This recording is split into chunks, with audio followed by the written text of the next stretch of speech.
Trump's behaviour has been disgusting and treacherous, calling a Georgia state official in 2020 and demanding them to find votes for him, sending his supporters to orchestrate a violent insurrection seeking to prevent the peaceful transfer of power, pardoning these violent cop-bashing rioters who tried to end US democracy on January 6, suggesting the termination of the Constitution, trying to deport people for protesting, demanding ethnic cleansing of Palestine and supporting Israel as they murder thousands of children and destabilize the region, betraying Ukraine and siding with the murderous dictator who attacked them, shamelessly attempting to take advantage of Ukraine's position with an exploitative protection racket, wanting to attack US allies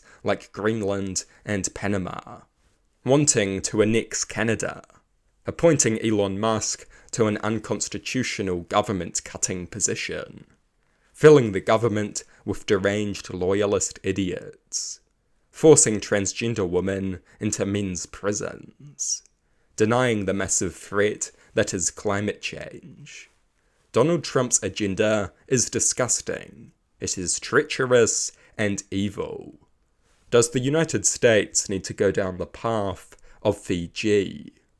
Fiji had a turbulent political history with repeated military coups and extensive racial division.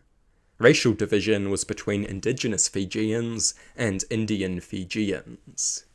In 2000, a group of radical ethno-nationalists attempted to violently overthrow a democratically elected Fijian Indian government. In 2006, a now predominantly indigenous Fijian government was considering a pardon for the offenders. Frank Bainimarama orchestrated a coup, removing them from power and installing himself as military dictator. Bainimarama was a relatively benevolent military dictator. There was some censorship, there were no mass killings. The dictatorial regime was politically moderate, with a few good reforms thrown in. Bainimarama sought to reduce and overcome racial division. He promoted unity and social cohesion, trying to stomp out the division that had plagued Fijian politics for many decades. Some bold reforms were enacted. Traditional hereditary political authorities were abolished. Homosexuality was decriminalized. Conversion therapy was prohibited. After a number of years, democracy was reinstated. The dictatorial regime was voted out recently. Does the USA need a Bainimarama type figure? Is this the best possible fate for the USA?